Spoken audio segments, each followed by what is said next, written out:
drone and missile strikes that took place overnight in Ukraine.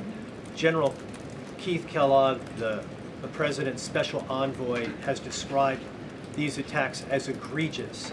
Do you agree with that description, and do you view President Putin as an impediment to getting peace between these two countries? Well, it's not about if I agree, it's about what the president thinks, and I know what the president thinks because I talked to him about this. He was not happy about this news, but he was also not surprised. These are two countries that have been at war for a very long time. Russia launched this attack on Kyiv, and likewise, Ukraine recently dealt a blow to Russia's oil refineries. They have taken out, as a matter of fact, 20% of Russia's oil refinery capacity over the course of their attacks throughout the month of August. So the president is continuing to watch this intently, and this killing, unfortunately, will continue as long as the war continues, which is why the president wants it to end. And that's why he's worked harder than anyone to end this war, which would have never started if he were president. But perhaps both sides of this war are not ready to end it themselves. The president wants it to end, but the leaders of these two countries need it to end and want it to end, must want it to end as well. And I think the president will make some additional statements on this later. My question has to do with, I just had one more, if I may. It has to do with the president's intention to remove Lisa Cook as a member of the Federal Reserve Board. He is going or acting upon allegations that have been made by Trump administration official Bill Pulte. These are just allegations. She hasn't been convicted yet of any crime. Is the administration opposed to allowing Ms. Cook to have due process, to challenge what has been alleged against her? I believe she is challenging it. I believe she just filed a lawsuit today, and Mr. Pulte has deferred those allegations over to the Department of Justice to investigate them. What I will say is that you had these mortgage receipts very clearly shown to the president, and he has the cause that he needs to fire this individual. He laid it out in the letter that he provided to her and to the public as well. And so we'll continue to fight this battle. Carrie. Hi, Caroline. So the president just announced that he wants to have a convention right before the midterms next year. The DNC has countered that they too want to have a convention right before the midterms as well. What's the White House's response to that? And can you give us just a little bit of a hint or a tease here as to how the president envisions a convention in the midterms? Look, the president put out a statement on this earlier today. I'll let him speak further on the plans that he envisions, but I think he's very proud of the accomplishments and the achievements of his administration, as he should be.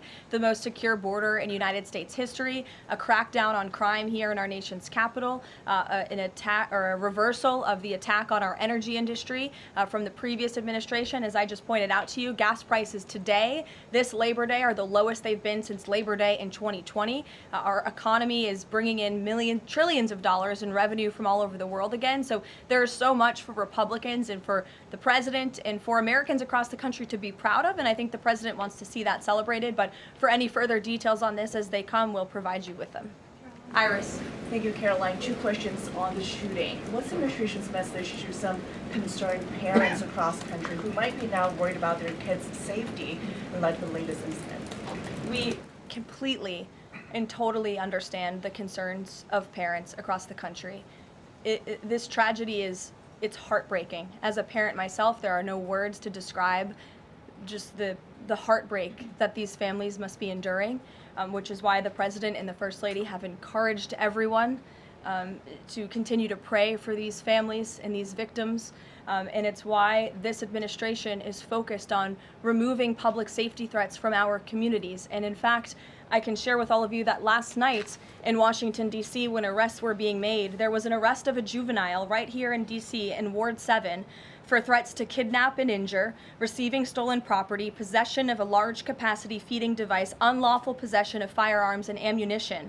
A search warrant was executed, 7 firearms were recovered, and the juvenile was arrested after an investigation was initiated based on social media posts allegedly threatening violence towards a school.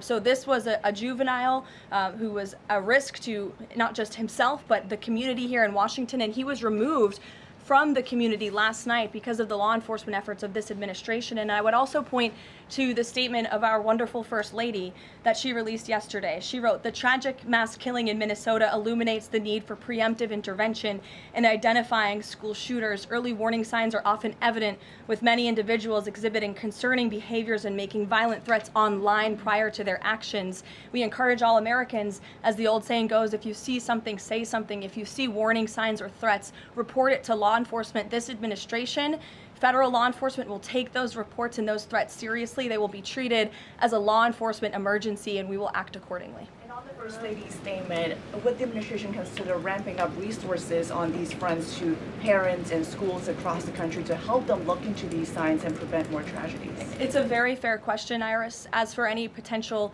future policy decisions or funding questions, it's just been over 24 hours since this tragedy occurred. Right now, we're focused on the FBI and their investigation and uncovering all the facts, and we'll leave those very important policy discussions to another day. Thank you, Caroline. Go ahead. Megan. I had a question about the Lisa Cook lawsuit that you Sure. mentioned. Does the president plan to wait until that lawsuit is resolved to appoint her replacement? I will leave that to the president to make that decision in that announcement himself. Brian? Thank you, Caroline. Two questions. Bouncing off the CDC, situation at CDC, I'm curious if administration officials are pushing back on the president's agenda, privately, publicly, however, should they fear to lose their jobs going forward? Look, I think if you're doing your job well, and if you are executing on the vision and the promises that the president made to the public who elected him back to this office, then you should have no fear about your job. Just do your job. That's what this president wants to see.